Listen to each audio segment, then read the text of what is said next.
I'm Bob Swinson. I'm the Director of Creation Science Ministry. I welcome you this morning to First Baptist Church, Oniko, and we're going to be talking about creation versus evolution, and we're going to be dealing with things like the humanist worldview in opposition to the Christian worldview. Folks, basically, we have reached that point where there's this philosophy today that's based on evolution and humanism that says that everything is relative, that there are no absolutes, there is no absolute truth, that whatever is right for you is right. We all have our own truth. And that is in total opposition, of course, to the worldview based on the Christian faith. Christianity is a faith that's based on absolutes and absolute standards of right and wrong and so on. So a lot of the social evils and the social problems that we see around us today, everything from abortion, homosexuality, the disintegration of the family, pornography, drugs, violence, and so on, these things are the fruit of the relativistic philosophy based on humanism. Because again, people have lost touch with any idea of absolute standards of right and wrong. Let's go ahead and get started. Evolution is a belief system not supported by scientific evidence, okay? Evolution is not science. Evolution is not even scientific. When you're talking about science, you're talking about the utilization of the scientific method. You're talking about forming a hypothesis of experimentation, to experiment, to either verify or falsify your hypothesis. Repeatable experimentation, observable phenomena, things that you can deal with. None of these have anything to do with evolution. Evolution is a belief system not supported by scientific evidence. Someone may say, well, if that's true, how come so many people today believe in evolution? Even a lot of Christians today believe in some type of evolution. And it's true that the vast majority of your academically trained scientists today believe in evolution, all right? So it's a fair question to say, well, if what I'm saying is true, and I'm saying that evolution is not supported by any kind of scientific evidence at all, in fact, just the opposite. The more you understand about science, the more you find that evolution is in total opposition to science. Then how come so many people believe in evolution? And the answer is very simple. Two things I want to mention to you. Number one, if you're an evolutionist, they are totally indoctrinated into the idea that everything is the result of natural processes operating over eons of time, okay? Natural processes, time plus chance equals everything. In other words, everything just happened, folks, according to evolution. There's no God, there's no intelligent force behind the operation of the world or anything else. All right, but the second thing is this. Why do evolutionists refuse to consider God as a possible explanation for the world? See, they won't even consider God as a possibility. No, everything is natural processes, random events operating over, a long period of time. Okay, why is that? Why do they refuse to consider God as an option? And this is what evolution is all about, and it's important for us to understand this. Evolution is a way to get rid of God, to explain God away, and once you do that, then you have removed the whole principle of accountability. Okay? Now that's what we're talking about, accountability. See, if there's a God who created this world, then it's His world. He owns it and everything in it. And He's the one who says what's right or wrong, not us. And as a part of His creation, then it's obvious that we are going to have to answer to God. And see, that's what evolution is all about. It's simply a way to avoid having to answer to any kind of God. And see, if you're in that position as the evolutionist, then you can live your life any way you want to. You want to have an abortion? No problem. You want to smoke dope? You want to have sex outside of marriage? You want to be a homosexual? Whatever. Look at pornography. There are no consequences. There's no sin, no guilt, no hell, no judgment involved with evolution. And that's what it's all about, okay? Now what we're going to do, we are going to quickly take a look at 5 areas of evidence. 5 areas of evidence, scientific areas of evidence, that deal with this subject of creation versus evolution. Because when I stand up here and tell you that evolution is totally devoid of any kind of scientific evidence to support it, I want you to understand that what I'm saying is true and why I say these things, okay? So I'm going to give you 5 different areas of evidence to examine and to focus on so you can see very clearly that on the one hand, evolution is completely bankrupt. It's impossible for a myriad of reasons. And on the other hand, the Bible is very well supported by the scientific evidences, okay? Basically what I'm telling you folks, and I will probably repeat this several times today, what I'm saying, and the main reason I'm here this morning, is to tell you that you can believe the Bible, that you can trust the Word of God, that you don't have to check your brain somewhere, you don't have to sacrifice your intellectual integrity in order to believe the Word of God. That's what I'm saying, okay? All right, area of evidence number 1 has to do with how the world began. You say, Mr. Evolutionist, as I look around, this universe in which we find ourselves, we know today, your astrophysicists, your astronomers, we know that there's at least 100 billion other galaxies out there in space. Did you hear that figure? 100 billion other galaxies, in addition to the Milky Way galaxy in which we live. Now, every one of those galaxies contains billions of stars.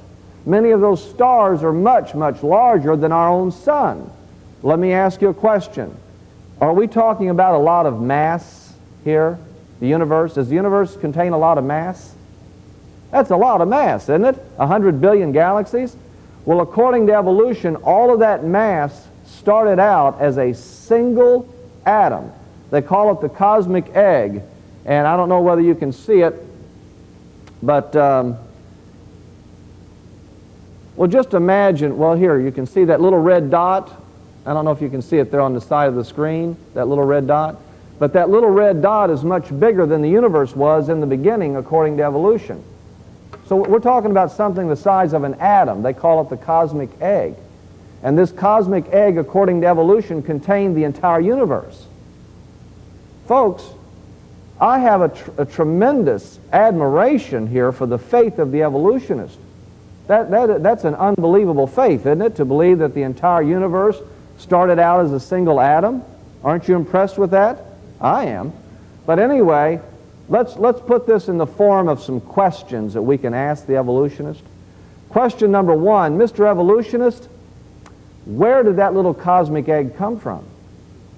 That little cosmic egg that, according to you, contained the mass of the universe, and I guess it also contained the time and the space of the universe, because you need all 3 of those to have a universe. Time, space, and matter are the 3 components of reality, or the universe.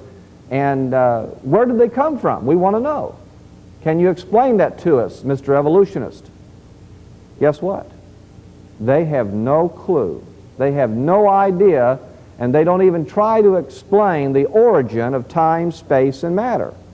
So what evolution is saying, and what you must accept as an evolutionist right from the beginning, you're saying as an evolutionist that the universe created itself, that you have a universe that brought itself into existence.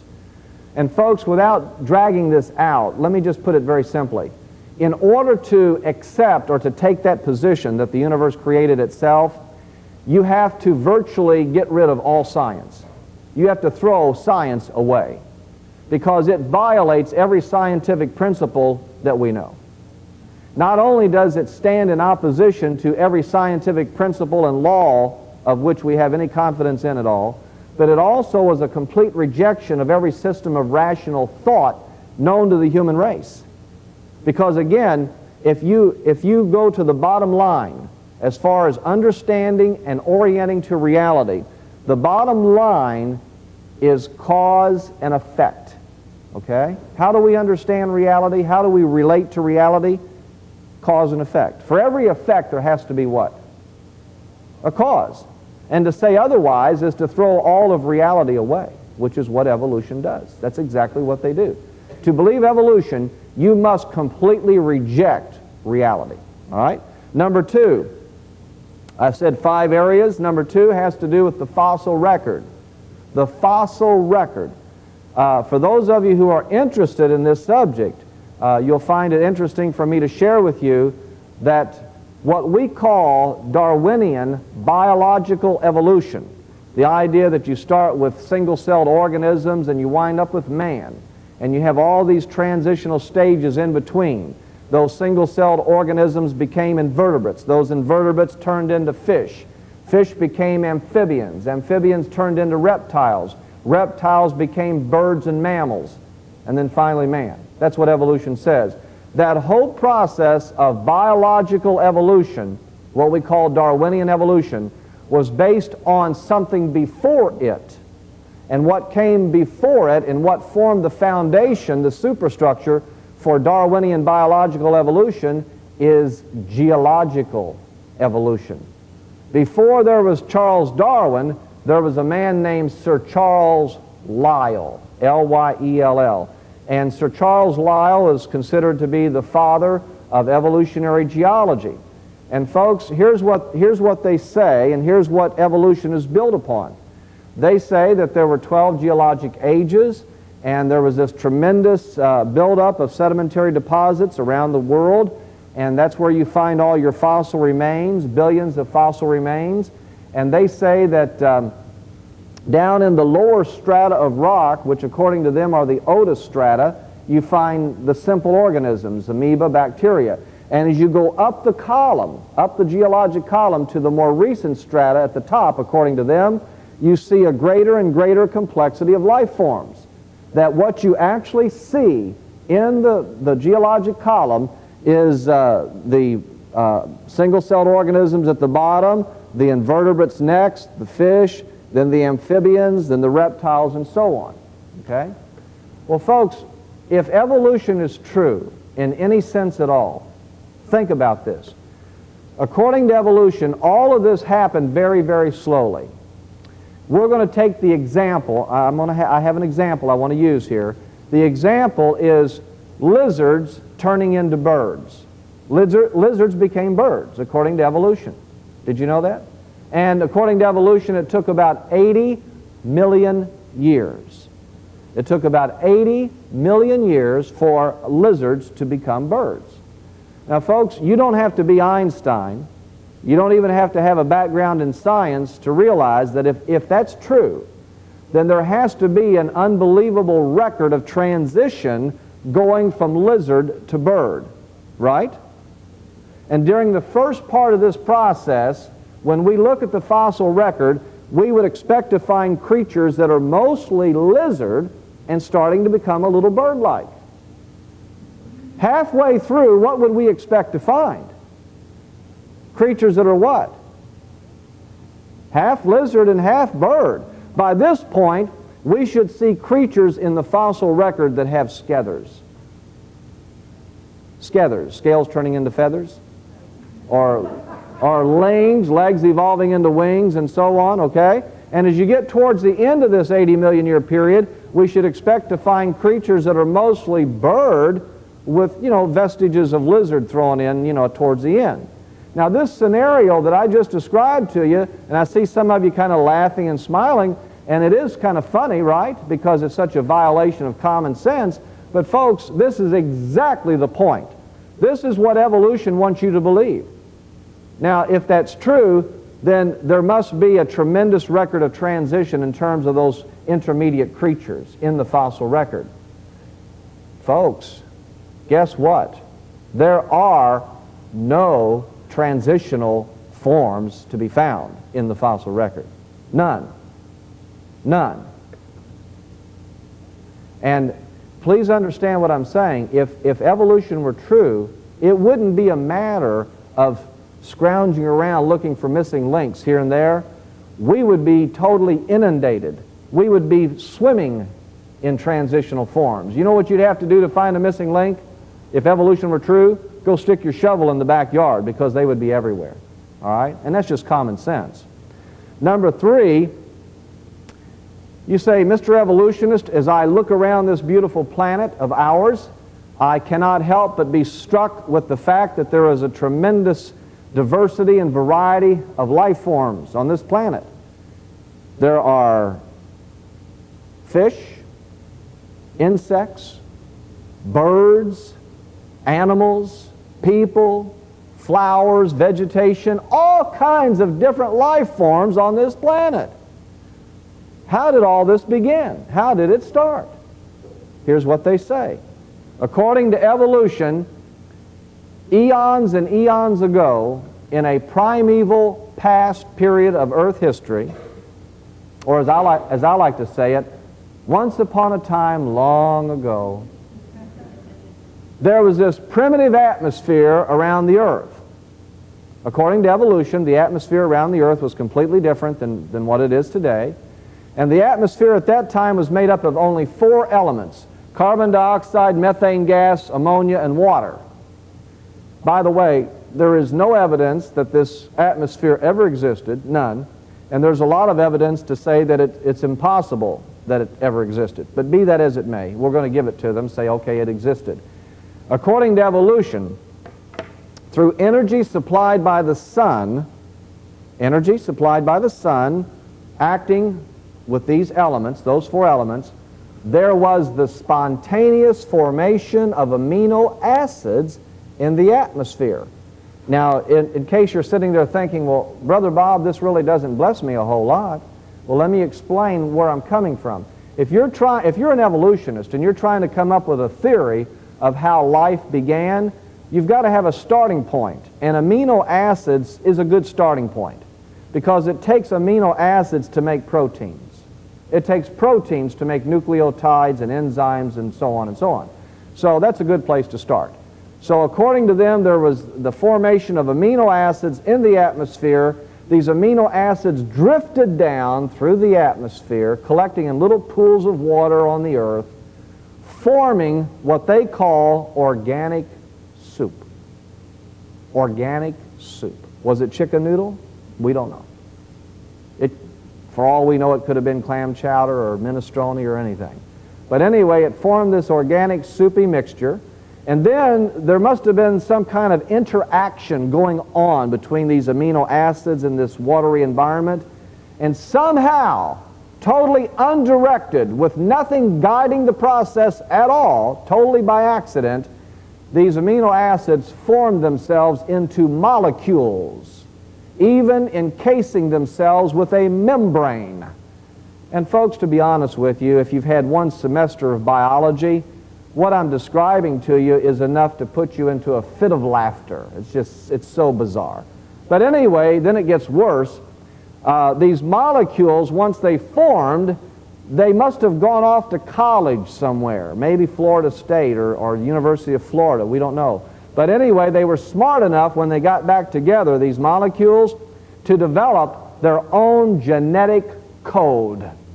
They developed their own genetic code so they could start replicating and making copies of themselves, and that's how life began. Isn't that wonderful? Take my word for it, if you don't have a science background, that is so absolutely nonsensical, absurd, ridiculous to the extreme scientifically. But what I want to do is, so kind of everybody can kind of get into the picture here and be on the same page. What's happened is something very interesting. We have these wonderful things today called computers, right? And these computers today are very, very powerful pieces of equipment. And with the aid of computers, you know what we can do today? We can actually calculate the mathematical probability of those events happening in that given environment. Now I want you to follow what I'm saying here. We are going to give the evolutionist that atmosphere, even though it is absolutely virtually impossible that it ever existed. We're going to say, okay, we'll give you the atmosphere. We are not going to factor in one single problem that would arise. There would be millions of problems you'd have to address as an evolutionist. We're not going to mention any of them. Under ideal circumstances, no problems factored in, What are the mathematical odds that amino acids would ever form by themselves, undirected, in that atmosphere? Okay? What are the odds against that? Well, let me put this in a form that will make some kind of sense to you, all right? Because we're going to deal with numbers that are totally beyond our comprehension. Florida is one of 36 states total. There's Florida and 35 other states today that have a lottery, a state lottery. Now, I'm assuming that most of you all understand the tremendous odds against your winning the lottery, the Florida State Lottery. Of course, you have to buy a ticket first, don't you? We're not going to go there. But anyway, you would have a better chance, now listen to me, you would have a better chance of winning the Florida State Lottery and the other 35 state lotteries every week for the next 5 years, all of them, than for one amino acid to ever form by random chance one time. And it would have to happen billions of times, okay? We're just getting started. What about protein molecules? What would be the odds against the chance formation of a protein molecule? And a protein molecule is much more complex than an amino acid, all right? Now, again, I need to put this in some kind of a frame that, you know, that will make sense to you. Listen to this number. If you were to ask a scientist, say, look, how many atoms are in the universe? The whole universe. How many atoms are floating around in the universe? You know what they'll tell you? They're going to say approximately 10 to the 83rd power. 10 to the 80, that's 10 with 83 zeros after it. So even though that number is practically meaningless to us, right, it's so large, still it's a basis of comparison when I tell you that the odds against the chance formation of a single protein molecule is about 1 in 10 to the 113th power, folks. That is a number that is significantly larger than the total number of atoms in the universe. Listen to this. Scientists will tell you that anything